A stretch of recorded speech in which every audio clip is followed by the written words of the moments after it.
Let's do a little sump talk here on a couple different applications. So looking at the bottom end, I'll go through the procedure of installing the sump plate cover with the filter screen. So here's your filter screen that goes in there. It's a typical basic one, gasket on both sides to seal it. You can get this little kit, it's called a mini sump, and that bolts on there and really just gives you an extra volume chamber of oil. I don't know what it is, it's not much extra to the crankcase. But what it prevents is hard cornering. When you're doing hard cornering, prevents cavitation if all the oil goes to one side of the case when you're doing a hard corner. If you're doing off-roading, hill climbing, even launching if you're doing drag racing, this will prevent cavitation from happening or scavenging from happening in the bottom end when the pickup gets uncovered with oil. So if this is constantly filled with oil, when the pickup tube is down in the bottom here, there's always this reserve of oil. So no matter what angle or corner you're taking, it'll prevent starvation of oil to the bottom end of the engine. So then you don't want any interruption of oil flow, especially when you're jamming gears or RPM. So if you are putting on one of them, of course, you'd have to put an extension on here like so, and it would have to be cut accordingly to be at the right depth. So a bit of measurement. In the kit, when you buy these, they recommend you put it on and it gives you a gear clamp. I don't know, man. I don't want a gear clamp down in there. So I pick where I want it, and then I tape this all off, and I go in there and just put a tack weld on it, one on each side, and then that never prevent, or it's always going to prevent this thing from falling off or losing its pickup. I mean, it's going to be submerged in oil anyways. So you run the stock crankcase volume, which is about, I don't know exactly, 2.2 or 2.4 liters, which is not very much. That additional small sump will give you, I don't know, a quarter of a liter, not very much, not even worth calculating. You can get an additional pan here. Sorry, not a very good shot of it, but I think everybody's seen these. There's an additional pan you put on top here. It takes... gives you about an extra 1.5 liters of oil, 1.75 liters of oil. So, you know, get your crankcase volume up to, maybe with a full flow filter and everything, up to around 5 liters, 4.5, 5 liters, which is really good for volume of oil for heat dissipation and lots of lubrication, especially if you're jamming hard RPMs and trying to make performance, or just generally just trying to prevent problems from happening by having a good lube system. So if you put on the big sump like that, of course, everything would go on top of it like normal. So your screen would go in, and then your sump plate cover would go over top like such, right, with your gaskets on both sides. And then when this goes to the case, it gets extended studs all the way around. So if you are planning on running an extra volume pan, then if you got the case apart, that was the time down in here to put a longer stud in here, because when you put that extra pan on, it takes up all the space because this stud length is not the right length.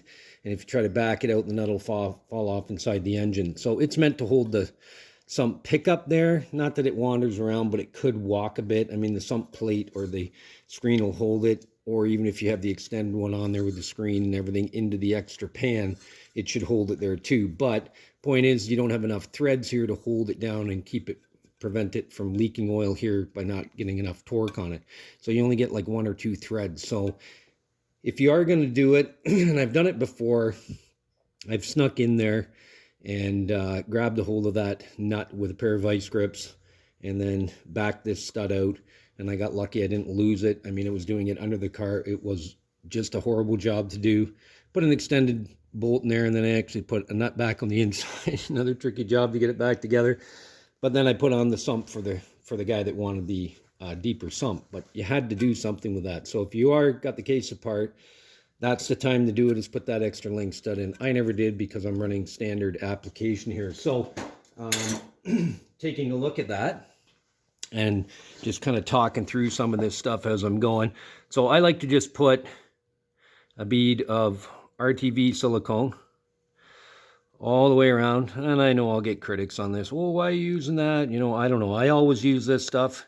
Don't worry about a little bit of getting in there, because that helps seal the threads up a little bit on that.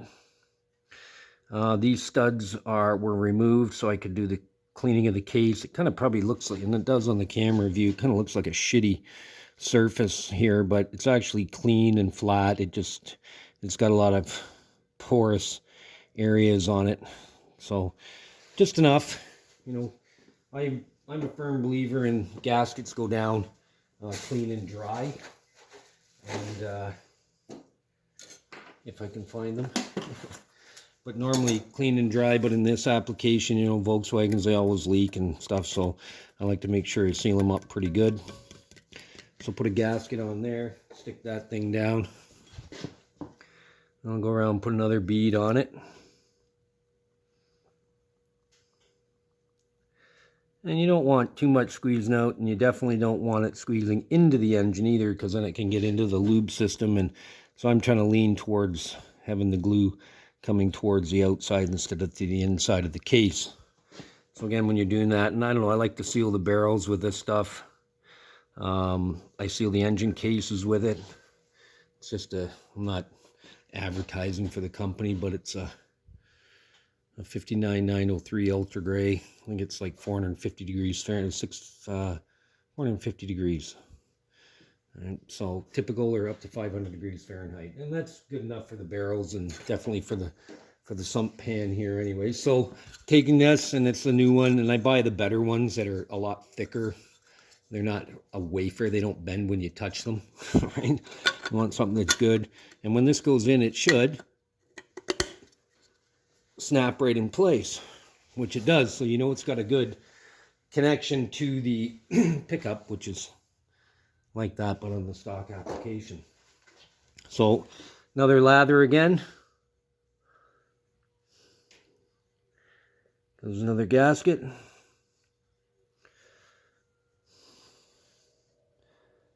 And everybody does this their own way. Some people smear it all over, whatever. You should actually be putting this stuff down, taking it back off, letting it cure momentarily, 5 minutes or so, and then it'll husk up a bit.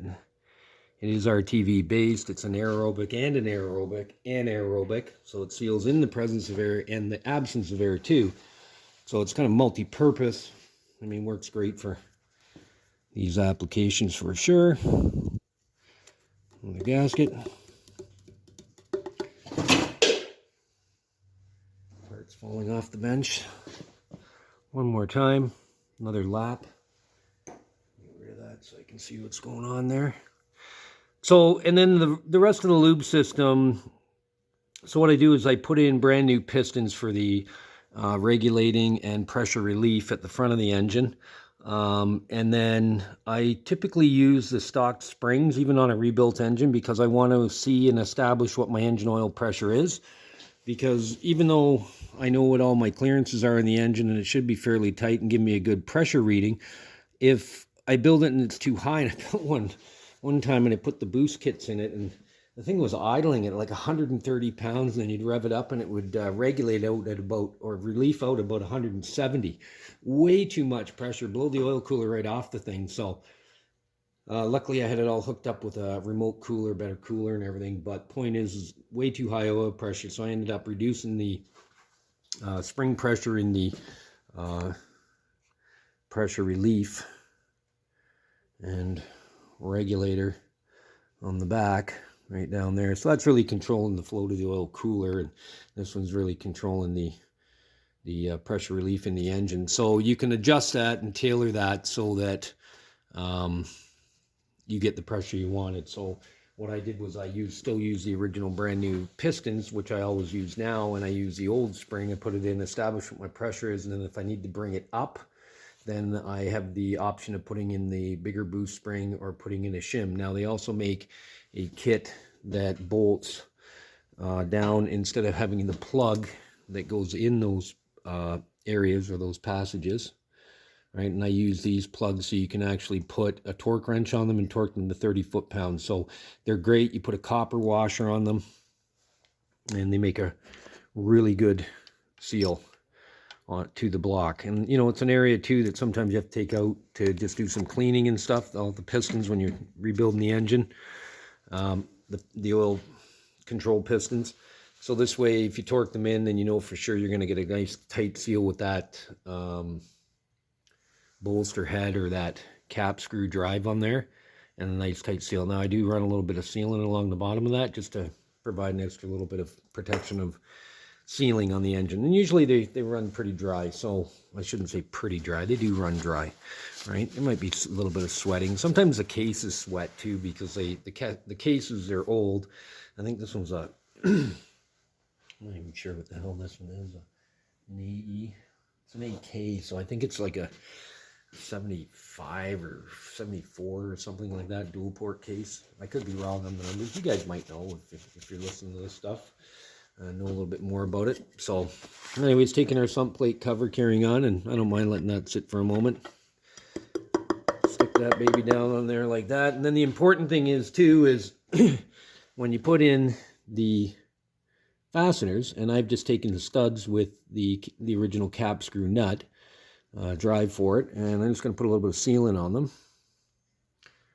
and I just get that on the threads at the beginning, so sort of like that, and then that'll run it all up through there. And then I take the copper washer and put the copper washer on it, because that's going to provide the sort of like the OEM type of sealing that they did from the manufacturer on it. And the studs that I already have through here, just throw a little wash on there, because it's kind of a compression seal on that with once you get it torqued down. Yeah, there is a torque value on it. Do I follow it? Probably not.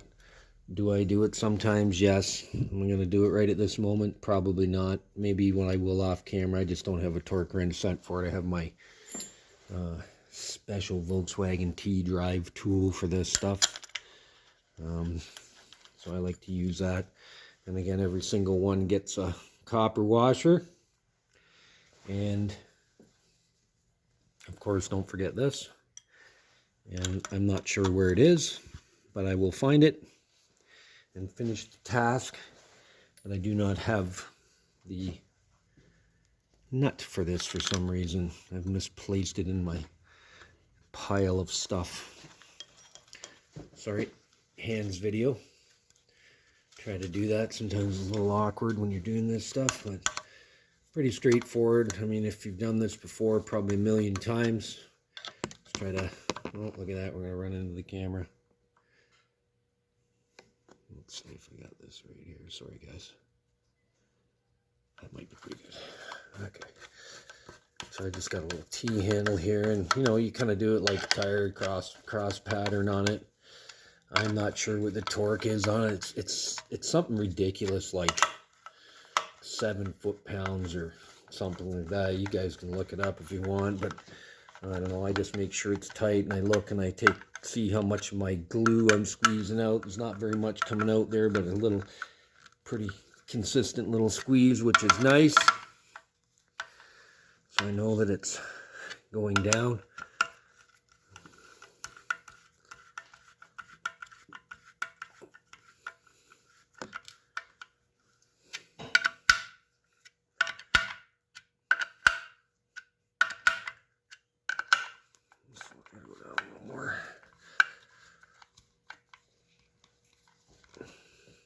Yeah, this is a nice little T handle that my boss gave me to congratulate me on my apprenticeship when I was working in the VW shop.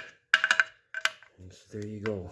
Welcome to your first day of being a mechanic. And I said, what's that for? And he goes, well, you want to be a mechanic? First thing you need to learn to do is oil changes. So he bought me a frickin' wrench. That's kind of cool, but here I am. I don't know. Yes. 35, almost 40 years ago, I got that. So damn good tool. Made by Hazet, which is a German tool brand. If you Volkswagen guys out there, you can see that. Hazet. Yeah, a couple of them. He also bought me the wrench that does this, and on the opposite end of it, it does the inspection for the transmission inspection hole. So it's kind of a service tools he bought for me, which was kind of nice. Got me going. I had my own tools, but gave me the stuff that I needed to do the work he wanted me to do. So there's a little bit about sumps. and we'll carry on with the build.